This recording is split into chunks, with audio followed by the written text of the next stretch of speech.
let me give you the short answer, right? And I said this to the Maryland State Teachers Association, State Education Association, so I haven't held back, okay? The blueprint is really two different documents. One is a social justice document, and I totally support it. It's about closing the gaps. It's about, your zip code determining your destiny.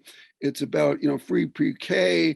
It's about everything that everybody loves about the blueprint, okay? Totally great, gold standard for the United States. The other thing is the educational component, which is quite different, okay? You can have justice, fairness in your allocation of educational resources, but completely wide open as what do you use those resources for? What do you mean by education? What should be taught in the schools? What's the mission of the schools? Okay, the blueprint addresses both of those. Now, I used to teach philosophy of education, University of Pennsylvania. On that issue, the education issue, I said, the Maryland State Teachers Association, I put out a press release. This document is the most impoverished document that any government commission has ever produced in the history of the United States. It is total garbage, and I would fire the whole State Board of Education for doing this, and I won't implement it. I'll either use the powers of the governor or new legislation, and I'll open up a statewide conversation about what should be the missions plural, of schools in Maryland. And let me just throw in two things. First of all, Maryland ain't doing so bad. You know why Maryland ain't doing so bad? Is because education is about producing the next generation. Maryland beat Trump by 30%, right?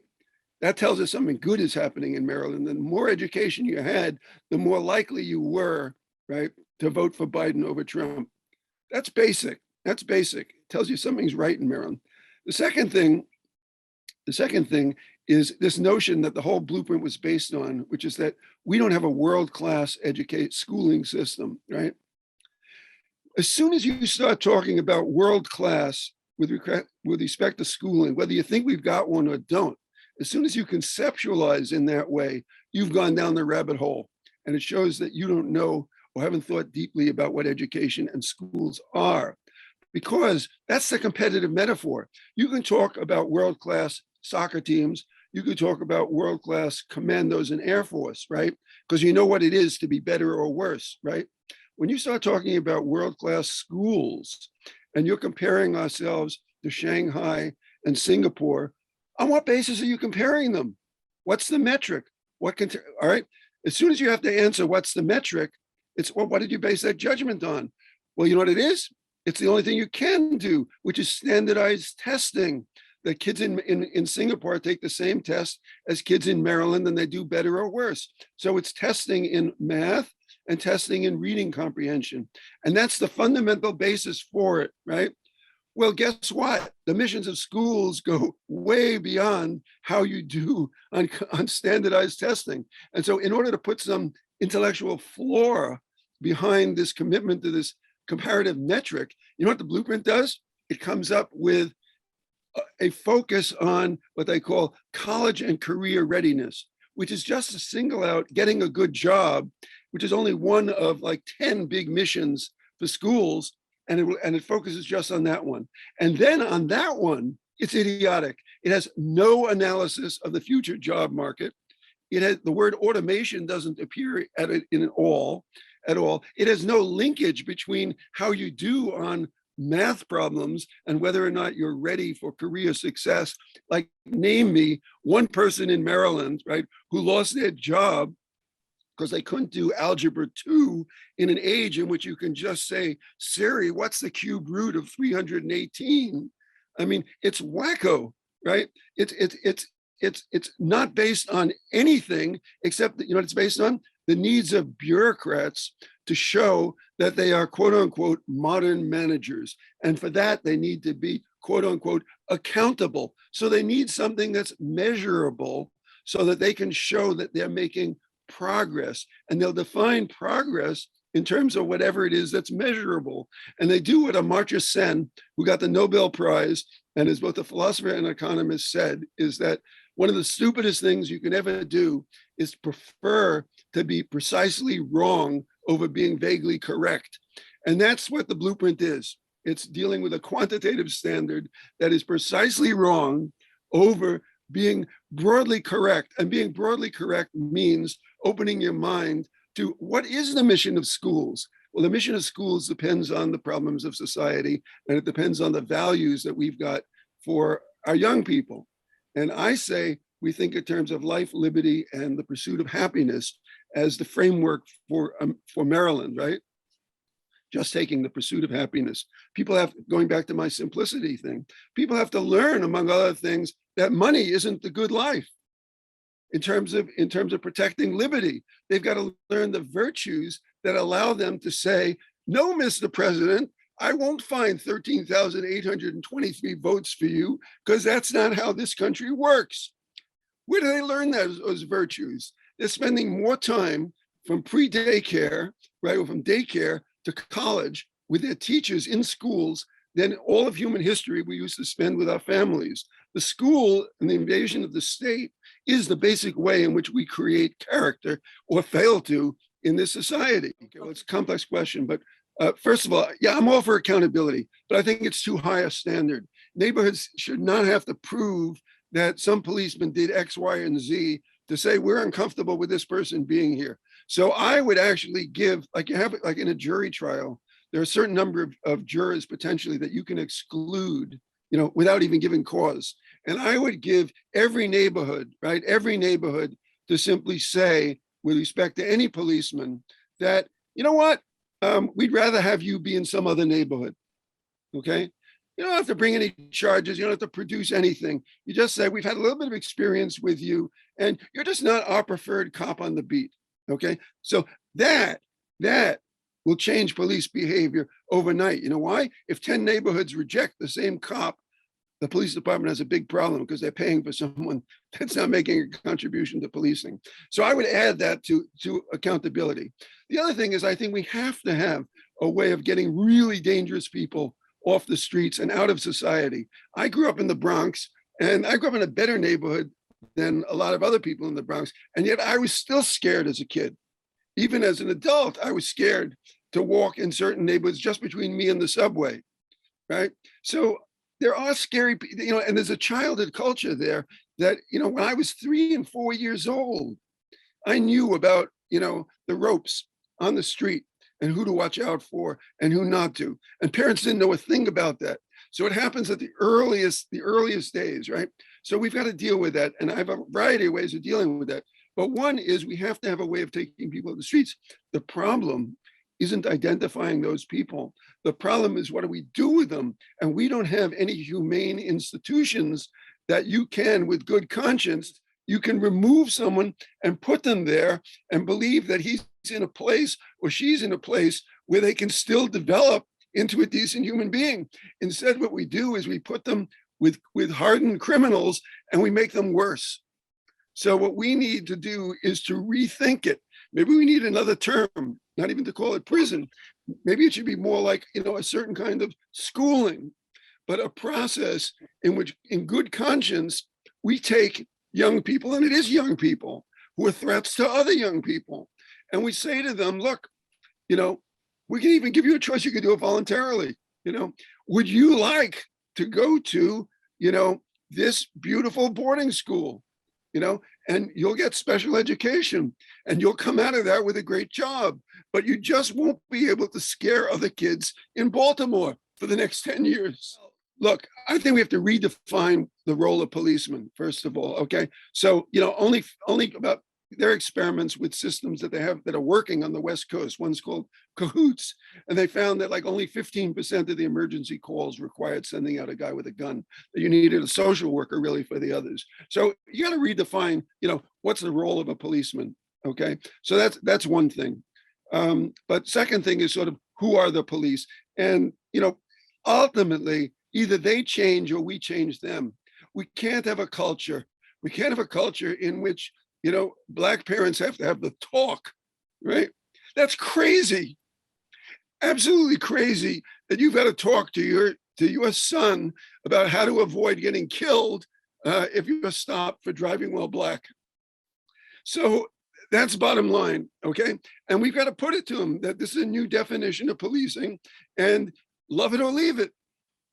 And as far as recruiting is concerned, I would recruit. I have a proposal really for, I call it Camp David Day Camp.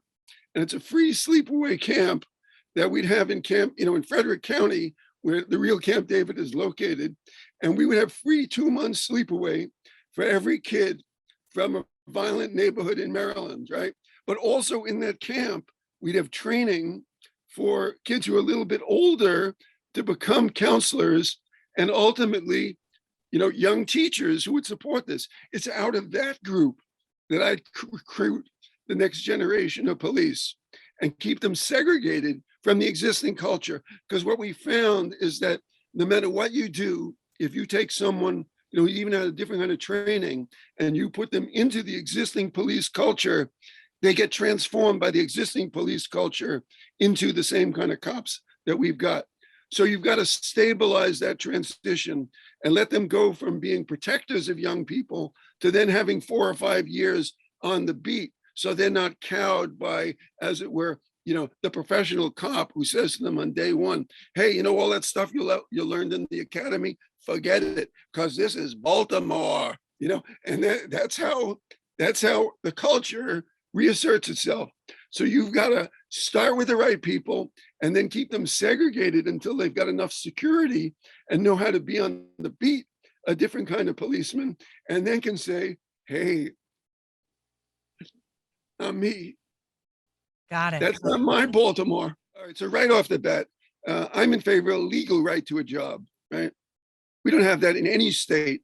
Franklin Delano Roosevelt talked about that in his 4th State of the Union message, but he never introduced legislation for that. The one time that there was legislation was in 1977. I was working on the Hill at the time. In fact, I was the administrator of a House Budget Committee task force on social justice that I helped create.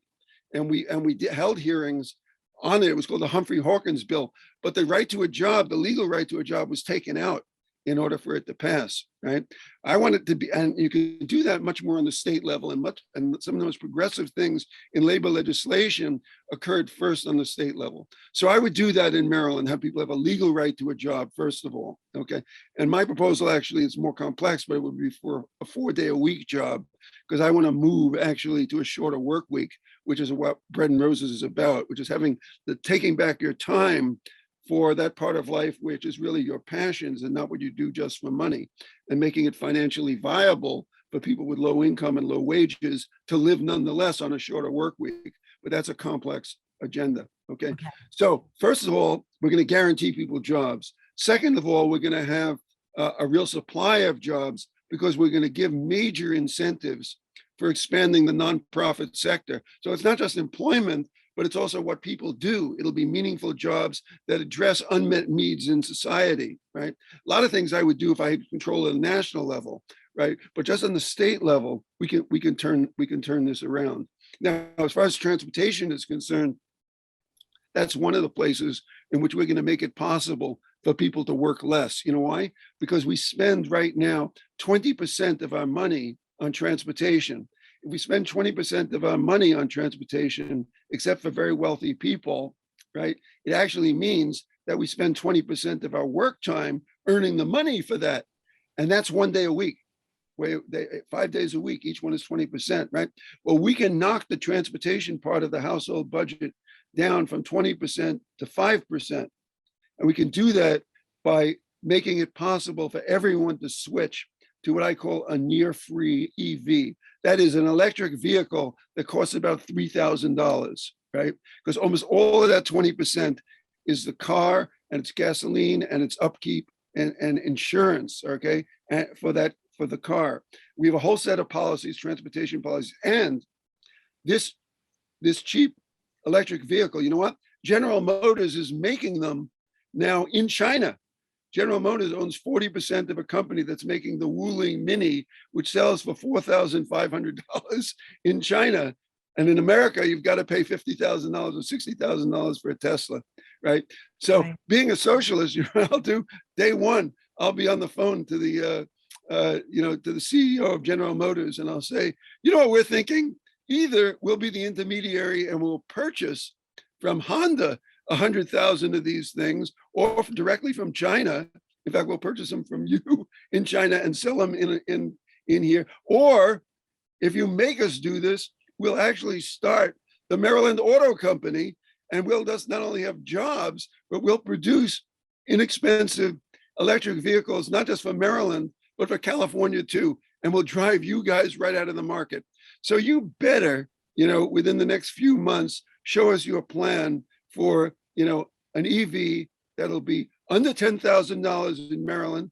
And you see, we're going to have Maryland already has a $3,000 subsidy, and Biden has a $7,000 subsidy for EVs planned. So with the subsidies and a General Motors EV that's 10,000 or less, we'll have the near free EV, which will allow us to knock out 15% of household expenditures, which is 15% more time, which is 3/4 of a day, which means that one policy alone will start the weekend at 10:30 on Friday morning, right?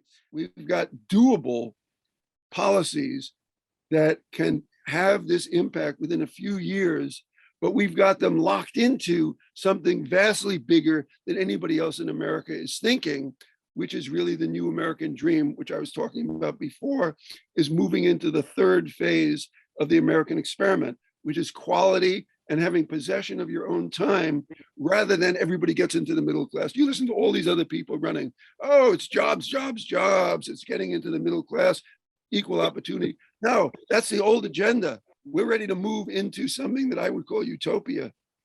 And we can do it without utopian policies. We could do it just by some savvy policy analysis.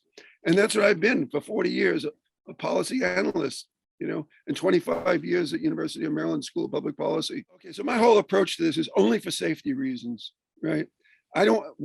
This country made a terrible mistake in running after the automobile. I would do nothing to make automobile travel more feasible, okay? We want public transportation. We want to get the automobile, except for the free EV. But even with that, because we've got congestion issues, we want to get that out of our lives. One of the ways that we'll deal with conception is the 4-day work week, the 3-day work week, right?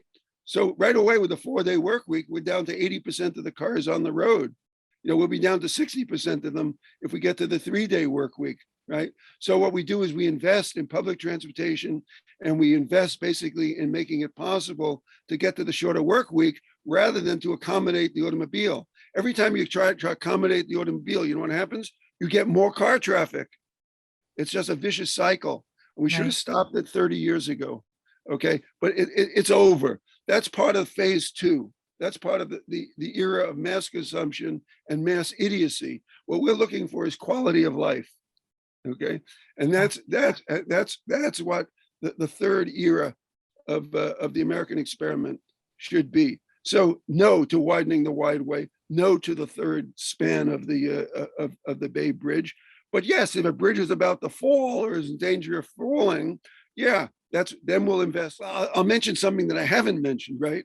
Is that I'm actually the only person in the campaign who has any foreign policy experience, right? You think, well, that's pretty irrelevant.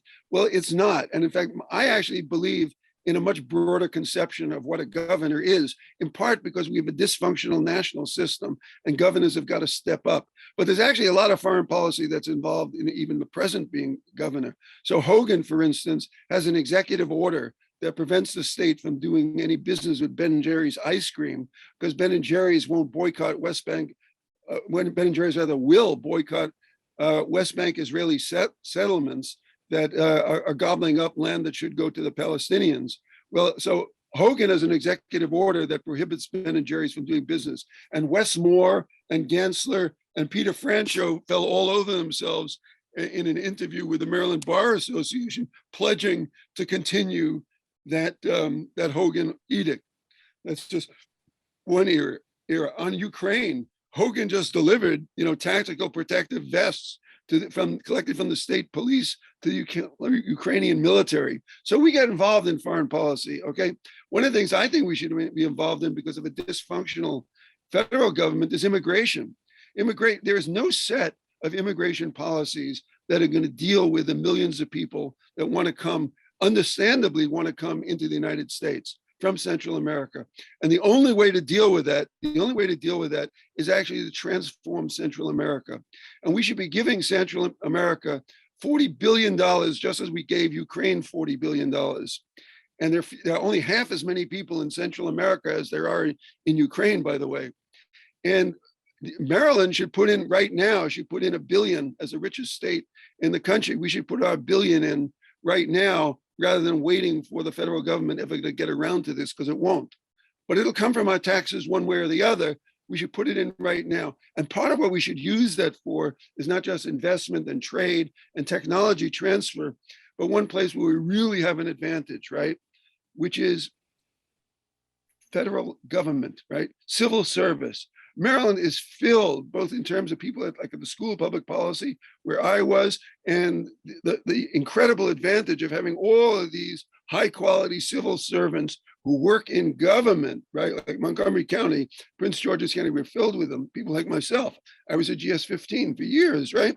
We should start in Maryland an international school of public service that will train an entire new generation, right, of high quality young professionals to be civil service professionals throughout Central America and possibly throughout all of South America. And we could do the same thing with the business community. And if we had decent police academies, we could do it also with the police. But basically, we've got to have this whole transformation of the intellectual culture, really, of people who run government, who run business, and run the police in all of Central America. And then we'll have the beginning of the kind of transformation that'll make Central America. And it's beautiful. I've been to Nicaragua. I've been to Honduras. I've been to El Salvador. Those countries are great places to live, you know, if you deal with the human institutions, where right now they're failed states. But that's where we've got to work, right? We can transform them, and we can have an open door, you know, Statue of Liberty policy to refugees. I'm all for that. In fact, my father was an immigrant. My mother was first generation. In fact, I'm a dreamer. My father was an illegal. He was an illegal immigrant.